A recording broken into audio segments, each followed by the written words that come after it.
তার আগে আমাদের আস্বাদন করতে হবে গৌর সম্পর্কে কিছু আলোচনা। কারণ গৌর হলেন আমার এই বাংলার মাটির গর্ব। এখন অনেকের প্রশ্ন জাগে, ভগবান বারবার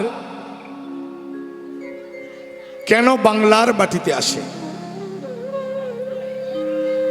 বা এই ভারত ভূমিতে কেন বারবার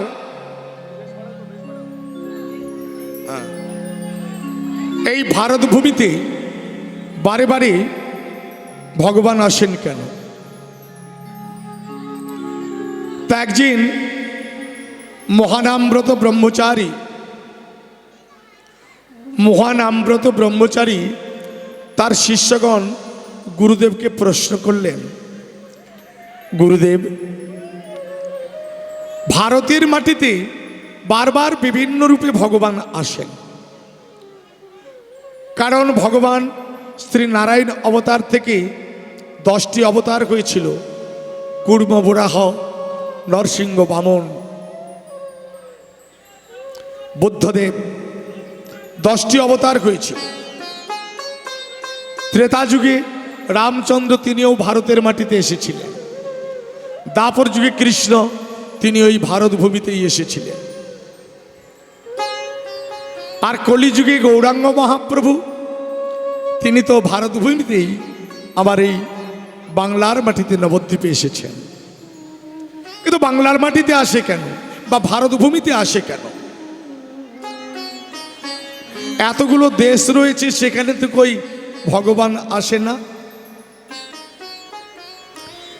মহানামব্রত ব্রহ্মচারী বললেন, বেশ, আমি তোমাদের বলবো। ঠিক কয়েকদিন কেটে গেল, আর মহানামব্রত ব্রহ্মচারী একদিন তার শিষ্যবর্গদের নিয়ে পথে বেরিয়েছে। আর পথে যেতে যেতে যেতে যেতে শিষ্যরা সঙ্গে রয়েছে। আর হঠাৎ করে দেখা গেল একটা আকাশ পথে একটা এরোপ্লেন উড়ে যাচ্ছে। আকাশপথে একটা এরোপ্লেন উড়ে যাচ্ছে। তা গুরুদেব প্রশ্ন করলেন, দেখো তো আকাশপথে ওইটা কি উড়ে যাচ্ছে বলো তো? ছোট্ট একটা কি উড়ে যাচ্ছে না? গুরুদেব, আপনি জানেন না ওটা কি? শিষ্যরা বলছে, গুরুদেব, ওইটা কি জানেন না? ওইটা হলো এরোপ্লেন। এরোপ্লেন? তোতে কি আছে? ওই এরোপ্লেনে কি আছে? গুরুদেব, ওই এরোপ্লেনে প্রায় 200-250 জন প্যাসেঞ্জার আছে। বাহ, তা খুব ভালো তো, ওটাকে দেখতেও খুব ভালো লাগে, তাই না? তা গুরুদেব বললেন, আচ্ছা ওইটাকে নামানো যাবে না? আমি একটু দেখতাম। গুরুদেব বলছে, ওটাকে নামানো যাবে না? একটু নামাও না, আমি একটু দেখব। শিষ্যরা বলল, গুরুদেব সে কি বলছেন? এরোপ্লেন তো যেখানে সেখানে নামে না। এরোপ্লেন নামে যেখানে তার বন্দর থাকে। বন্দর না থাকলে এরোপ্লেন নামে না। ভক্তরা শিষ্যদের বলে উঠল, বুঝতে পারলে তো? বন্দর না থাকলে যেমন এরোপ্লেন নামে না, তেমন ভগবানের ভক্ত না থাকলে ভগবান সেখানে আসেন না। ভগবান আসার আগে ভগবানের ভক্ত পাঠিয়ে দিয়েছে, তারপরে ভগবান আসে। ঠিক তেমন কলিযুগে শ্রী চৈতন্যদেব এসেছেন। চৈতন্য মহাপ্রভু আসার আগে তার পার্ষদগণকে পাঠিয়েছেন। এসেছেন শ্রীবাস, অদ্বৈত আচার্য, নিত্যানন্দ প্রভু। তারা যেখানে এসেছে সেখানেই তো আমার ভগবান আসবে। নিতাই গৌর হরি বল, হরি বল, হরি বল। বৈষ্ণব পদাবলিতে বললেন, কলি ঘোর তিমিরে। কথাগুলো বোঝার চেষ্টা করবেন, যেই কজন আছেন। সবাই আছে, কারণ মেদিনীপুরেতে এটাই সিস্টেম, প্রসাদ পেলেই পেট হয়েছে ভারী, আমি কার ধারি, তাই না বাবা? হ্যাঁ, প্রসাদের ব্যবস্থা আছে, প্রচণ্ড ভিড় জমে যায়, কিন্তু লাভ কিছু হয়নি। আগে সেবা, কিন্তু আগে ভাবতে হবে আরে সারা জীবন শুধু খাওয়া মাখার জীবন, শুধু খেলাম আর মলত্যাগ করলাম, কিন্তু নিলাম কি, পেলাম কি? প্রসাদ পেলে কৃষ্ণ ভক্তি জাগবে, কিন্তু জাগতে জাগতে তো হরি কথাও আস্বাদন করতে হবে। আমি কে, আমি কোথায় ছিলাম, কেন এসেছি, কোথায় যাব? এই কলি ঘোর অন্ধকার। কিসের অন্ধকার? পাপের অন্ধকার। পাপ আচারে ভরে আছে সারা বিশ্ব জগৎময়। 3 যুগে 3টা কুণ্ড, নরক কুণ্ড ছিল, তখন পাপীর ভাগ এত ছিল না। এই কলিযুগে এত পাপের ভাগ বেড়ে গেছে, তাতে 81 কুণ্ড এই কলিযুগের জন্য নরক কুণ্ড রেখেছে। এরা হরিনাম করবে, হরিনাম শুনবে, আবার পাপে ডুববে, আবার নরকে যাবে। তাই শাস্ত্র কি বলল? 3 যুগে 3 কুণ্ড হইল পুরো, হইল পুরো 81 কুণ্ড রহিল এই কলি, কলির কারো, কলির কারো। এই কলিযুগে 81টি নরককুণ্ড তাতেও উপচে পড়ে যাচ্ছে, আর 3টা যুগে নরককুণ্ডে পাপী ছিল না, আস্তে আস্তে করে কমতে শুরু করলো। আমি কোথায় ছিলাম, কোথায় এসেছি, কোথায় যাব, কেন এসেছি, কি করতে এসেছি, আমি কি করে গেলাম? জমালয়ে যমরাজের কাছে কৈফিয়ত কি দেব? শুধু আহার মলত্যাগ করেছো, আর কি করেছো? পরের জায়গাতে ঘর করে আছো, যে ঘরটাতে থাকি এটা আমার ঘর নয়, শুধু আমার আমার করে করছি। এটা আমার ঘর, এটা আমার বাড়ি, এটা আমার সম্পদ। তাই তো এই অন্ধকারকে দূরীভূত করবার জন্য চাঁদের উদয় হলো, গৌর চাঁদের উদয় হলো। গৌর চাঁদ উদয় হয়ে চোখে আঙুল দিয়ে বলল, কলিযুগে গুরুকরণ না হলে, গুরু যদি না থাকে, গুকারস্য অন্ধকার রুকারস্য আলো, যিনি অন্ধকার থেকে আলোতে নিয়ে যান তিনি হলেন গুরু। শিক্ষক মহাশয় লেখাপড়া দিয়ে, শিক্ষা দিয়ে আমাদের ডিগ্রি পাইয়ে দেয়, MA পাস BA পাস করতে পারি। কেউ বলছে অহংকার করে আমি ট্রিপল MA, কেউ বলছে আমি MA পাস করেছি, সংস্কৃত নিয়ে পড়েছি, কিন্তু তার চৈতন্য লাভ হয় না, চেতন ফেরে না।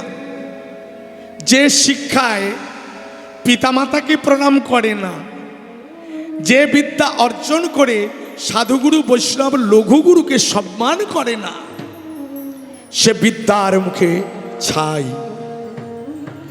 সে বিদ্যার কোনো মূল্য নেই। অনেক লেখাপড়া করেছি, সাধুগুরু বৈষ্ণব পিতামাতাকে প্রণাম করলাম না। আদ্য গুরু পিতা মাতা, গুরুর চরণ, তারপরে গুরুদেব চেনাবে ভগবানকে। বাবা মা বলবে আমি নয়, গুরুকে প্রণাম কর, আর গুরু বলবে আমি নয়, ভগবানকে প্রণাম কর। এই যে পরপর স্টেপ বাই স্টেপ জানতে হবে। বাবা মায়ের কর্তব্য সন্তানকে গুরুচরণে, সে তার বাবা হতে পারে, বলতে পারে যে বাবা, মা বলবে তুই বাবাকে প্রণাম কর, আর বাবা বলবে মাকে প্রণাম কর, তবে তো ছেলেরা শিখবে। আর বাবা মা বলবে ছেলে একটু বড় হলে যা গুরুকে প্রণাম করে আয়। সে শিক্ষক মহাশয় হতে পারে, দীক্ষাগুরু হতে পারে, কৃষ্ণ সম্পর্কিত ভগবত ভক্তি প্রেমর সমৃদ্ধ গুরুদেব হতে পারে। আর গুরুদেব বলবে যা ভগবানের চরণে নিত্য নিবেদন কর। তাহলে আমাদের এই কাল অন্ধকার থেকে আমরা দূরে যেতে পারবো, তবে আমরা তার ভজন করতে পারবো। এই কলি ঘোর অন্ধকার, তিমির অন্ধকার, গোড়া আসিল জগজনে ধর্ম কর্ম রঘুদরে। এই কলিযুগে সব ধর্ম গোমেদ যজ্ঞ, নরমেদ যজ্ঞ, অশ্বমেধ যজ্ঞ এই কলিযুগের জন্য নয়। যাগ যজ্ঞ এই কলিযুগের জন্য নয়। আপনি বাড়িতে যাগ ছাড়াবেন, কলিযুগে যাগ ছাড়বে না। কলিযুগে গোমেদ যজ্ঞ করবেন, আপনার যজ্ঞের ফল পাবেন না। তাহলে বলবেন বাবা কিসে ফল পাবো? এই কলিযুগে ফল পাবেন একমাত্র হরিনাম সংকীর্তনে। বাড়িতে একদিন হরিনাম দিন, বৈষ্ণব সেবা দিন, আপনার পুণ্য হবে। আপনারা মনে করুন তো, এই যে আজকে এতজন ভক্ত সেবা পাচ্ছে, এদের মধ্যে কি একজন ভক্ত নেই? আছে, কেউ নয় কেউ। কারোর মধ্যে ভক্ত মানে যার মধ্যে ভক্তি আছে সেই ভক্ত। এই যে প্রসাদ পেয়ে গেল, গৃহীকে আশীর্বাদ করলো, তার পুণ্য হলো। আর আমি যে প্রসাদ পেলাম, আমার কৃষ্ণ ভক্তির উদয় হলো। নিতাই গৌর হরি বল। কত যোগীমুনি ঋষিরা তারা যোগ সাধন করে ভগবানকে পায় না, তাই বৈষ্ণব পদাবলী বললেন, শোনো, অসাধনে চিন্তামণি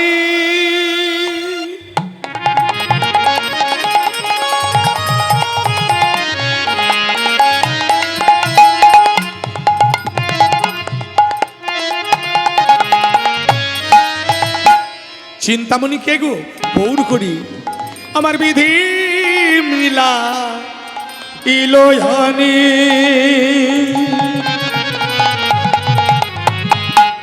অসাধনের চিন্তামণি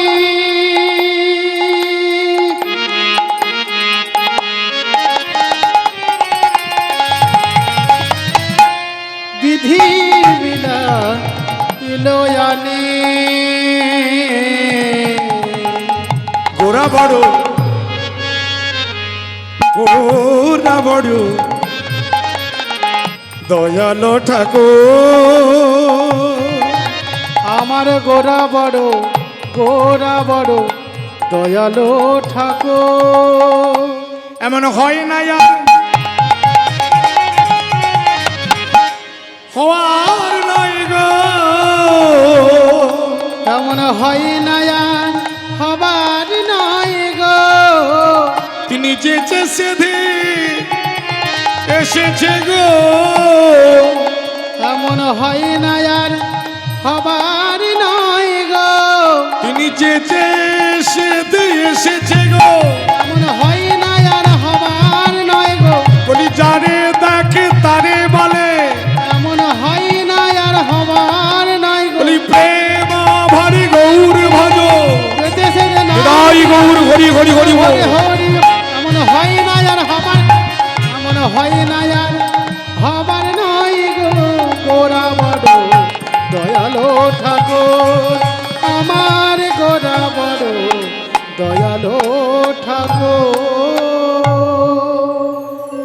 শ্রীমান মহাপ্রভু শ্রী চৈতন্য দেব ওই কলিযুগের জন্য প্রসাদ সেবন এবং হরিনাম সংকীর্তন, হরিনাম এবং প্রসাদ সব কর্ম দূরে রেখে হরি ভজন করতে বললেন, আপনার মঙ্গল হবে। আপনারা আমাকে প্রশ্ন করবেন, বাবা তাহলে আমার বাড়িতে যে কালী পুজো হয়, কালী পুজো কি করব না? আমার বাড়িতে শিব পুজো হয়, শিব পুজো কি করব না? আমার বাড়িতে অনেক দেবদেবীর পুজো হয়, পুজো করব না? পুজো করবেন। কি চাইবেন? তাদের কাছে কি চাইবেন? সর্বত্র মাগিয়া লহ কৃষ্ণ বর প্রাপ্তি। মাকে ডাকো, মহাদেব পরম বৈষ্ণব স্মরণ করো। কি চাইবে? আমার যেন কৃষ্ণ ভক্তি হয়। এই কলিযুগে তো কৃষ্ণ নামই শ্রেষ্ঠ, হরিনাম শ্রেষ্ঠ। এই নামের দ্বারাই আপনারও মুক্তি হবে।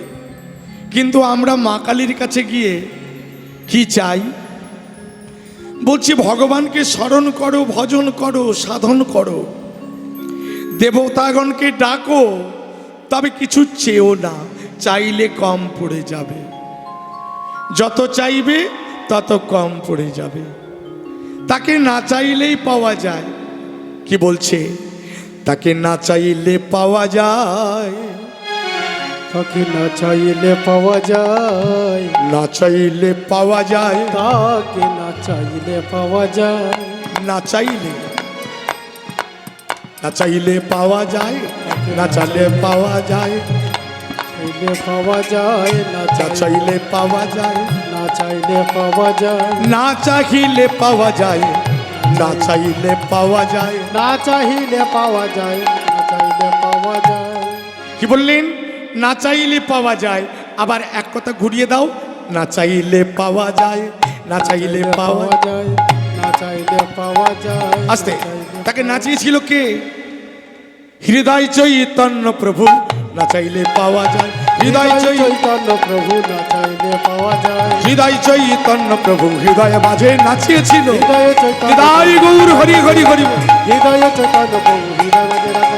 হৃদয় চৈতন্য প্রভু, তারে না চাইলে পাওয়া যায়, না চাইলে পাওয়া যায়, না চাইলে পাওয়া যায়। হৃদয় চৈতন্য প্রভু তার হৃদয়ের মাঝে নিতাই গৌরকে নৃত্য করিয়ে দেখিয়েছিলেন। তাই তাকে না চাইলেই পাওয়া যায়। তাহলে আমরা এত দেবদেবীর কাছে গিয়ে কত কামনা বাসনা করি, মা কালীর কাছে কি চাই? দেখবেন পুরোহিতগণ মা কালীর কাছে গিয়ে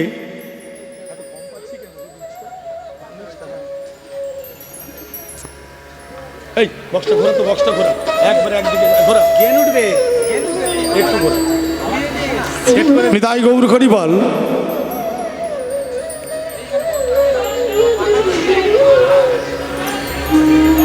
আপনারা মা কালীর কাছে গিয়ে কি চাইবেন?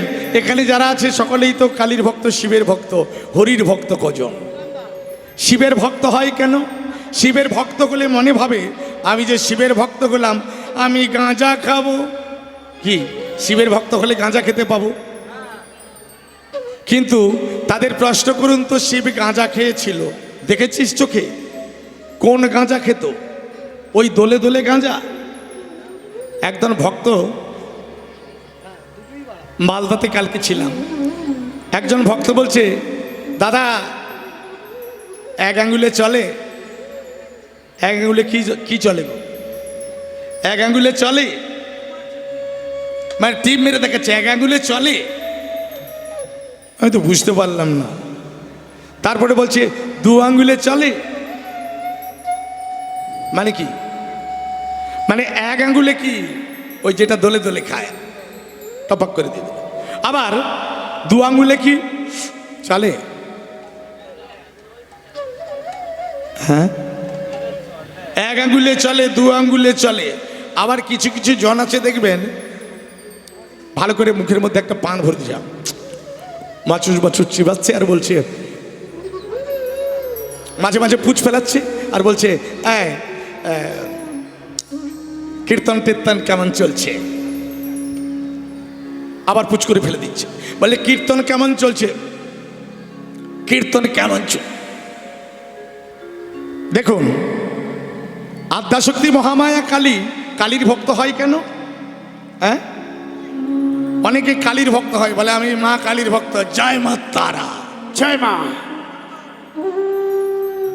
বলে মায়ের ভক্ত হলে পাঁঠা খেতে পাবো, আর যে পাঁঠা খাবে সে পাঁঠার মতো হবে। অনেকে দেখবেন ছেলে জন্ম নিয়েছে, অন্নপ্রাশন করছে, প্রসাদ দেয় না। কি দেয়? ছাগল মাংস। ছাগলের মাংস দিয়ে, পাঁঠার মাংস দিয়ে অন্নপ্রাশন করছে। ছেলেটা বড় হলে কি হবে? ও তো পাঁঠাই হবে, হবেন না? মা কালীর ভক্ত হলে কি পাবে? আস্তে, মা কালীর ভক্ত হলে কি খাবে না? একটু টানটু বান্টু খেতে পাবে। এই জন্য মা কালীর ভক্ত বেশি হয়। আর কৃষ্ণ ভক্ত হলে তো এখানে প্রসাদ পাবে। বলে আরে কৃষ্ণ ভক্ত হলে তো এগুলো খাওয়া যাবে না। কিন্তু মায়ের কাছে দেখুন কি চাইছে, মায়ের কাছে বলছে, স্তোত্র পাঠ করছে, রূপাং দেখি জয়ং দেখি, বলে না, রূপং দেখি যশং দেখি ধনং দেখি পুত্রং দেখি, কিচ্ছু দেখি না। মায়ের কাছে বলছে রূপং দেখি। আচ্ছা মা, আপনারা দেখুন তো মায়ের রূপটা কেমন বলুন তো, দেখতে কেমন মাকে? ফিট ফর্সা, মাকে দেখতে কেমন? কালো। আপনি মায়ের কাছে স্তোত্র পাঠ করে বলছেন রূপং দেখি, মায়ের রূপ আছে? মায়ের রূপ তো কালো। সে যদি আপনাকে একটা কালো ছেলে দেয় কেমন লাগবে? মায়ের কাছে রূপ চাইছো, রূপ দিয়েছে। আর কি চাইছে? যশং দেখি, মায়ের যদি যশ থাকতো মা শ্মশানে মশানে ঘুরে বেড়াতো না। আর কি চাইছে? ধনং দেখি, মা যদি এত ধন তাহলে তার নিজের পরনে বসন জোটে না কেন? মায়ের পরনে বসন নেই, আছে কি? গলায় কতগুলো মুন্ডমালা আর কোমরে কয়েকটা হাত পরা আছে। হ্যাঁ গো, এই হাতগুলো কেন? এই হাতগুলো কার বলতে পারবেন? জানেন এই গলায় মুন্ডমালাগুলো কার? কাদের আছে? হরিবল হরিবল, কার আছে? ভক্তমণ্ডলী ভক্তিমতী মা শুনে রাখুন, এই কোমরে হাতগুলো কার, মুন্ডুগুলো কার? যারা হরি কথা বলে না, কৃষ্ণ কথা বলে না, যাদের বদনে কোনোদিন হরি কথা কৃষ্ণ কথা উচ্চারণ হয় না, যারা হরি নামে বিদ্বেষী, তাদের মুন্ডগুলোকে কেটে মা গলায় পড়েছে। কোমরে হাতগুলো কার? যাদের হাত কোনোদিন তুলসী মঞ্জরিতে জল দেয় না, যাদের হাতে কোনোদিন সাধুগুরু বৈষ্ণবকে সেবা করে না, যাদের বাড়িতে বৈষ্ণব এলে পা ধোয়ায় না, তাদের প্রণাম করে না, তাদের হাতগুলোকে মা কেটেছে। আগেকার দিনে কীর্তন হতো, যেখানে কীর্তন করতে যেতাম, এখনো আছে, হুগলিতে আছে, হাওড়া জেলার কিছু জায়গাতে আছে, কীর্তন দল বা কীর্তন সম্প্রদায় পৌঁছে গেছে, ধূপধুনা ঘটি নিয়ে বসে আছে। এখনকার সেগুলো নেই, এই মেদিনীপুরে নেই, খুব কম জায়গাতে। আমাদের নন্দকুমার সাইটে কিছু জায়গাতে আছে, পশ্চিম মেদিনীপুরে এখনো প্রচলন আছে, কিন্তু আমাদের এদিকটা নেই।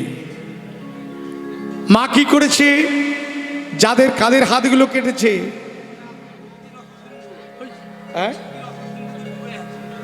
যারা ভক্তি রসসিন্ধুতে ডুবে আছে তারা আবার কতটা ডুববে? নিতাই গৌর হরিবল হরিবল।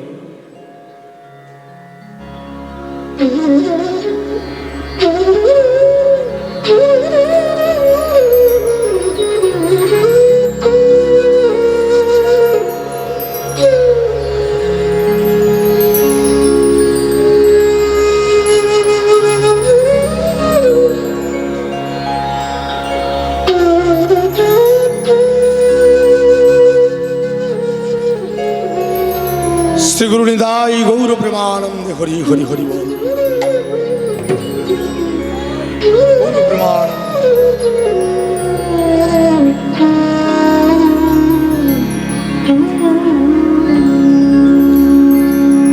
এই হাতগুলো কার? যাদের হাতগুলো কৃষ্ণ ভজনে লাগে না। এই হাত শুধু তো খাওয়ার জন্য নয়, ভগবানের কাছে হাতগুলো পেয়েছি যেদিন ঊর্ধ্বপদে হেডবুন্ডে ছিলাম, বলেছিলাম প্রভু দুটি নয়ন দাও তোমার সবংশী বদন দর্শন করব, কর্ণ দাও তোমার হরি গুণকীর্তন শ্রবণ করব, চরণ দাও পদব্রজে তোমার গুণকীর্তনের স্থানে যাব, বাকশক্তি দাও হরি গুণকীর্তন গাইব, হরি কথা বলবো। কিন্তু আমরা সেই জন্মের কথাটা ভুলে গেছি, সেদিনের কথা আমরা ভুলে গেছি।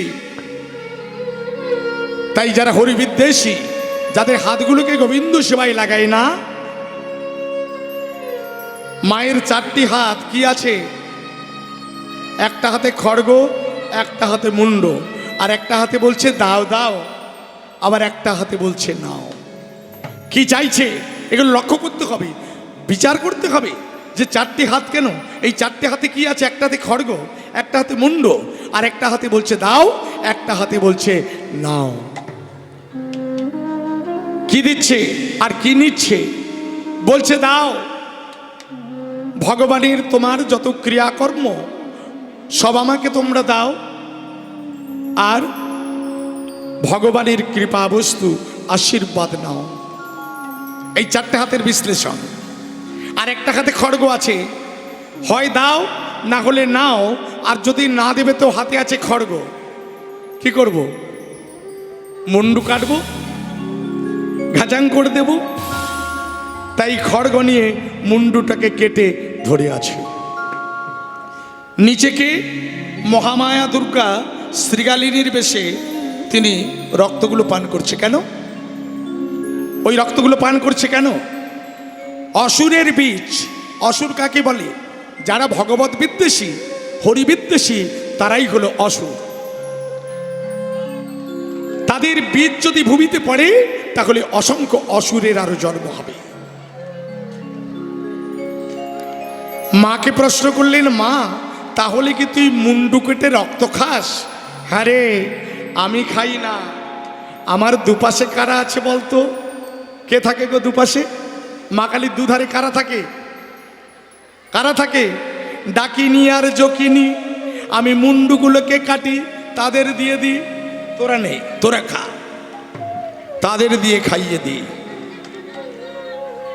এই ডাকিনি জুকিনিগুলো ওই অসুরের রক্ত পান করে, অসুরগুলোকে ভক্ষণ করে।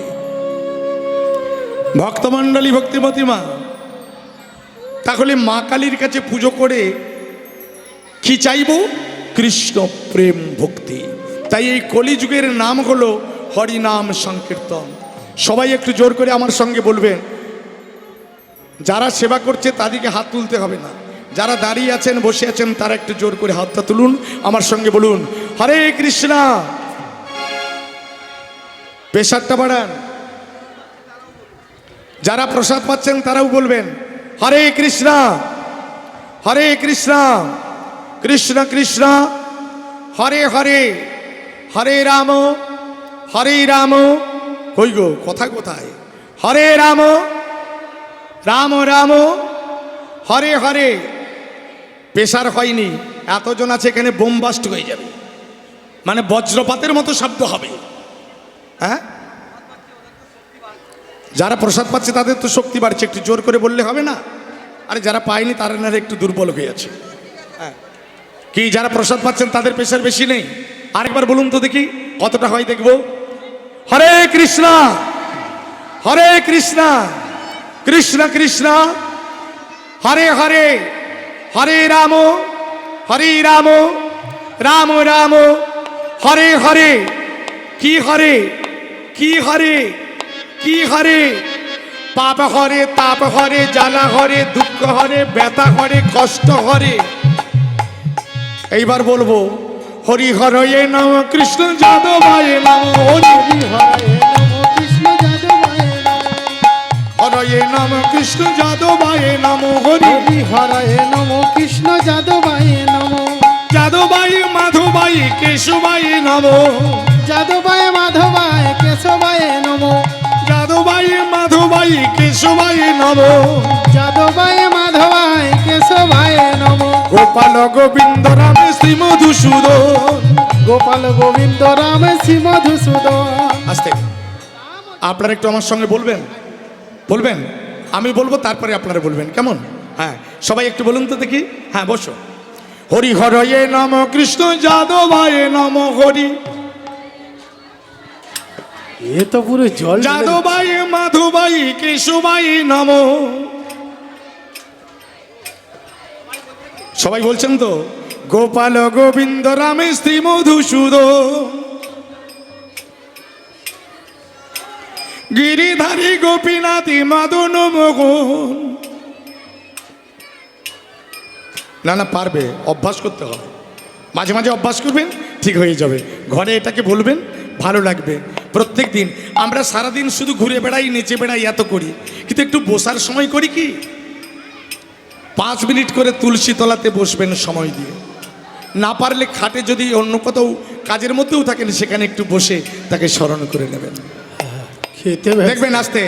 এই জন্য মুসলমানদের বলতে হয়, সে পথে ঘাটে রাস্তাঘাটেও যেখানে সময় হয়ে যাবে সেখানেই বসে কিন্তু তারা কি করে? কি করে? তারা নামাজ করে, তাই না?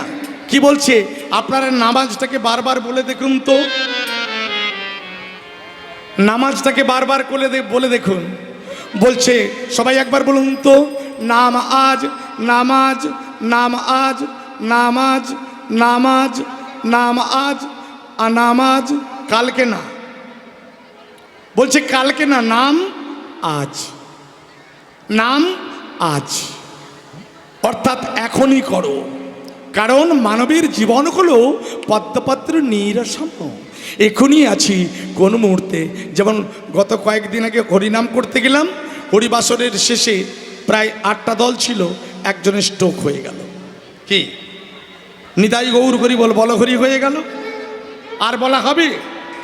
হবে কি? আর বলা হবে না।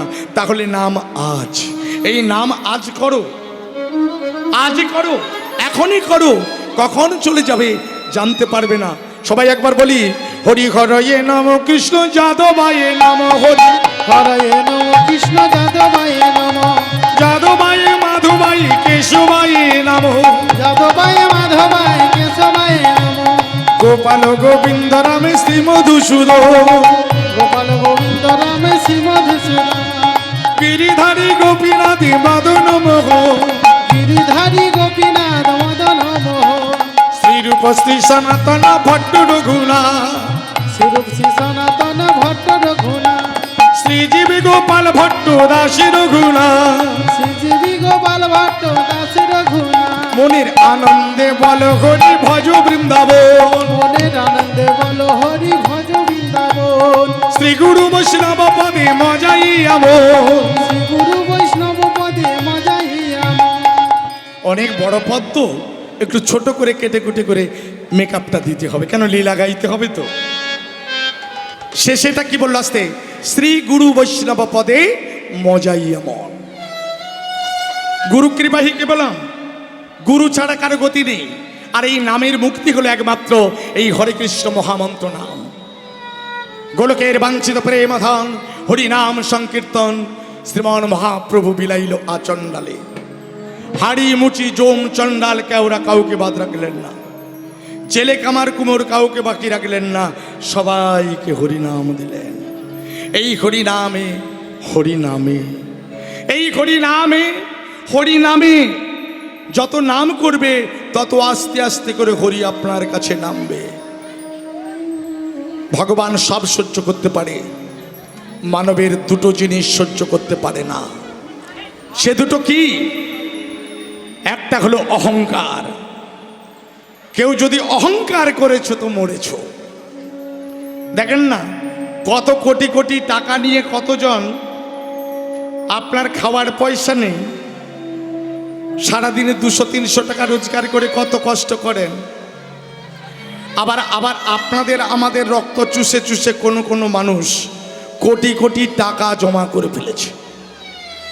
দেখেন না, কদিন আগে কলকাতায় ধরা পড়লো, 49 কোটি টাকা। শান্তিতে আছে কি? শান্তি আছে? শান্তিতে আছে? কোথায় আছে? ও স্ত্রী ঘরে আছে, জেলের ভাত খাচ্ছে। ও শ্রী ঘর নয়, মানে সুন্দর ঘর, ভালো ঘর। ইচ্ছা মতো খাচ্ছে, ইচ্ছা মতো খাচ্ছে। ভালো আছে কি? অনেকের টাকা আছে, কিন্তু হরি নামে কৃষ্ণ নামে প্রেম নেই, মন নেই, ভক্তি নেই, দেহে শান্তিও নেই, শান্তিও নেই। এই শান্তি পেতে হলে আপনাকে শান্তির জায়গাতে বসতে হবে। অনেক টাকা থাকলে শান্তি হবে না। আজকের যার বাড়িতে আপনারা প্রসাদ পাচ্ছেন, এত টাকা খরচা করার কি দরকার ছিল? থাকলে তো 10টা কাঠা জায়গা হতো, হতো না? কি হবে? পরমার্থ, এই পরমার্থ সবার জীবনে আসে না। অনেক টাকা থাকলে পয়সা দিয়ে ভক্তি প্রেম কিনতে পাওয়া যায় না। যদি অহংকার করেছো মরেছ। আর দর্পহারী মধুসূদন তার দর্প চূর্ণ বিচূর্ণ করে ভিখারি বানিয়ে দিয়েছে।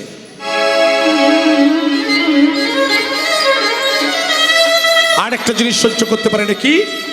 সেটা হলো কেউ যদি একবার হা কৃষ্ণ বলে, হা গৌর কৃপা করো বলে কেউ যদি একবার বলে, আমার গোবিন্দ তিনি ভক্তের চোখের জল সহ্য করতে পারেন না। আর যে অহংকার করে পথের ভিখারি হয়েছে কতজন, তার প্রমাণ দেখো।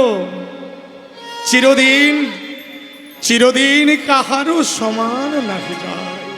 কি গো, আজকে যে রাজাধীরাজ কাল সে ভিক্ষা চায়, তার প্রমাণ দেখুন। একটা গানের মধ্যে কত সুন্দর দিয়ে বোঝাচ্ছে, চিরদিন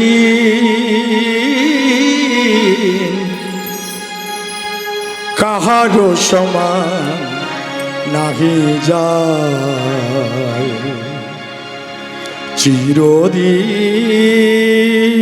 চিরদিন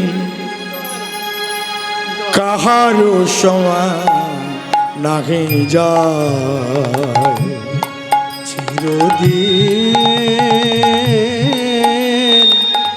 কাহার সমান নাহি যায়। আজকে যে রাজাধীরাজ,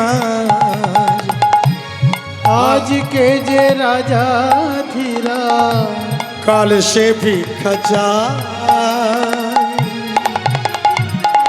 কাহারও সমান নাহি যায়, চিরদিন কাহার সমান নাহি যায়। অবতার শ্রীরামচন্দ্র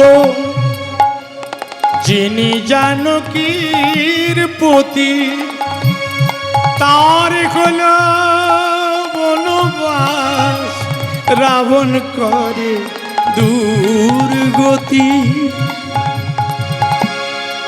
আগুনেও পুড়িল না ললাটের লেখা, কাহারও সমান নাহি যায়, চিরদিন কাহার সমান নাহি যায়, চিরদিন রাই গৌর হরি হরি হরি বল, কাহার সমান নাহি যায়। স্বামী পঞ্চ পাণ্ডব সখা কৃষ্ণ ভগবান, দুঃশাসন করে তবু দ্রৌপদীর অপমান। স্বামী পঞ্চ পাণ্ডব সখা কৃষ্ণ ভগবান, দুঃশাসন করি তবু দ্রৌপদীর অপমান। পুত্র যার হলো ঘাত, পুত্র যার হলো ঘাত, যদুপতি যার সহায়, কাহারও সমান নাহি যায়, চিরদিন কাহার সমান নাহি নিরাই গৌর হরি হরি বল, কাহার সমান নাহি যায়, হরি বল হরি হরি বল, হরি হরি বল, হরি হরি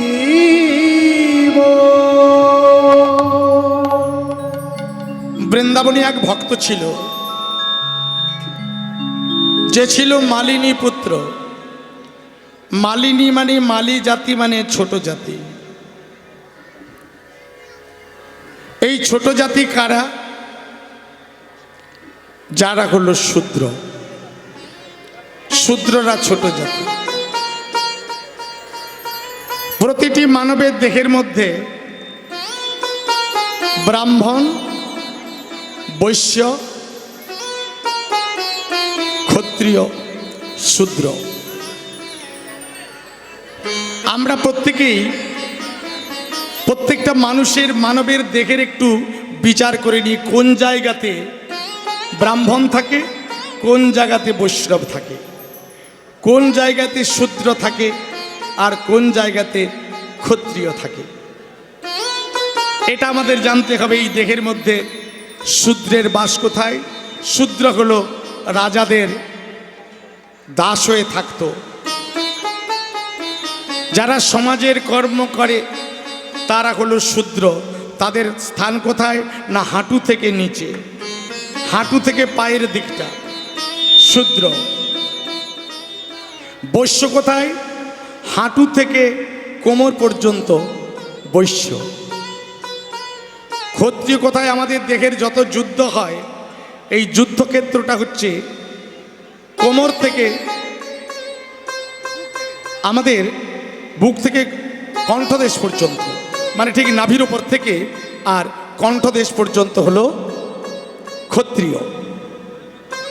মানে যুদ্ধ করবে হাতে, তাই না? ঠিক এই পর্যন্ত। আর ব্রাহ্মণের বাস কোথায়? ব্রাহ্মণের বাস হলো কণ্ঠ থেকে, এই যে কণ্ঠ, এই কণ্ঠ থেকে ওপরটা। আপনারা খুব গুরুত্ব দিয়ে বিচার করবেন। তাহলে ব্রাহ্মণ কোথায় থাকে? ব্রাহ্মণের কাজ কি? পূজা আর্চন করা, পুরোহিত করা, পরের হিত করা। তাহলে সে আছে কণ্ঠ থেকে মাথা পর্যন্ত। ক্ষত্রিয় কণ্ঠ থেকে নাভি ওপর পর্যন্ত ক্ষত্রিয়, মানে যুদ্ধ করতে হয়, হাতের দ্বারাতেই যুদ্ধ করে। আর বৈশ্যের কর্ম হলো নাভি থেকে হাঁটু পর্যন্ত, হাঁটু থেকে নিচ পর্যন্ত হলো শূদ্র। এটা ব্যাখ্যা বলছি। আচ্ছা, আপনারা প্রণাম করলেন কোথায় করেন? প্রণাম করলে কোথায় করেন? কোথায় প্রণাম করেন? হাঁটুতে? হাঁটুতে নাকি? মাটিতে বলছে, মাটিতে। হ্যাঁ, অনেকে হাঁটুর উপরেও প্রণাম করে। পায়ে বুট পরা আছে, হাঁটুর উপরে ঠেকি দিয়ে প্রণাম করলে এটা কি প্রণাম হলো? একে বলে ভাব নেই, ভক্তি নেই, প্রেম নেই পাশে, আর ঢপর ঢপর গড় করে প্রসাদ পাওয়ার আসে। ভাব ভক্তি কিছু নেই। প্রণামটা কোথায় করতে হবে সেটা জানা আছে। আমরা প্রণাম করি কোথায়? পায়ে। কেন পায়ে প্রণাম করব? কেন পায়ে তো প্রণাম করা লাগে না। প্রণাম করতে গেলে আমাকে, যেহেতু কণ্ঠের ওপরে আছে ব্রাহ্মণ, আমরা তো ব্রাহ্মণকেই প্রণাম করব। তাহলে মাথাতে প্রণাম করব? কেউ করে? হ্যাঁ, মাথায় কেউ প্রণাম করে? কোনো কাজকর্ম করতে গেলে আগে কার পায়ে ধরতে হবে? যারা জঞ্জাল পরিষ্কার করে, যারা নোংরা আবর্জনা পরিষ্কার করে, যারা আপনার এই বাড়িটা এত সুন্দর বানিয়ে দিয়েছে, তারা কারা? তারা হলো শূদ্র। আগে তাদের পায়ে ধরতে হবে। বিচার করুন, পায়ে ধরে আগে প্রণাম করতে হয়। বিচার কি বলছে? ওই শূদ্রের পায়ে জল দিলে ব্রহ্মার কাজ পর্যন্ত, ব্রাহ্মণের কাজ পর্যন্ত পৌঁছে যাবে। শূদ্রের পায়ে প্রণাম করলে আপনার মাথা পর্যন্ত, ব্রাহ্মণের কাজ পর্যন্ত পৌঁছে যাবে। পায়ে প্রণাম করলে তিনজনই প্রণাম পাবে। কে পাবে? আপনি পায়ে প্রণাম করলেন, শূদ্রকে প্রথমে প্রণাম করলেন, তাহলে শূদ্র প্রণাম পেল। শূদ্রের পরে কে পেল? বৈশ্য। বৈশ্য প্রণাম পেল। তারপরে ক্ষত্রিয়, তিনিও প্রণাম পেলেন। তার উপরে আছে ব্রাহ্মণ, তিনিও প্রণাম পেলেন। নিতাই গৌর হরি বল। তাহলে প্রণাম সবাইকে করা হয়ে গেল, কিন্তু ছোট কেউ নয়। তাই তো শ্রীমান মহাপ্রভু সবাইকে হরি নাম দিয়েছিলেন, সবাইকে হরি নাম দিয়েছিলেন। এই ছোট জাতি মালি জাতি, এই মালি ছিল, মালিনী ছিল একজন দীন দরিদ্র দুঃখিনী।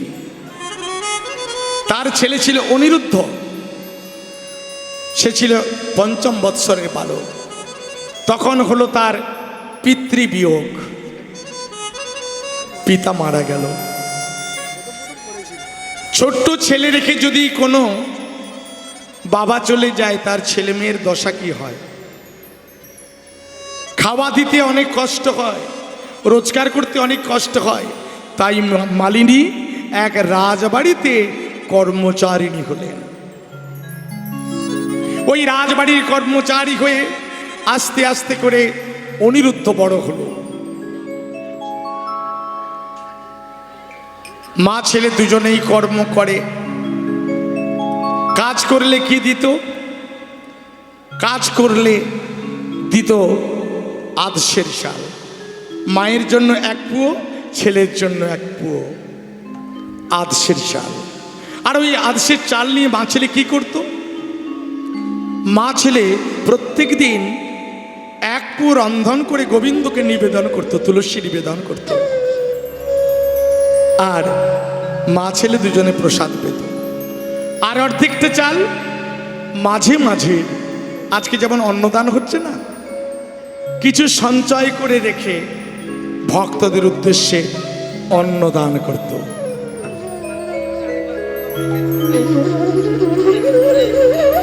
আজকের লীলার বিষয়বস্তু আমি প্রথমে বলেছি, অনেকে পরে এসছেন তো। আজকের লীলার বিষয়বস্তু হলো অন্নদানের ফল।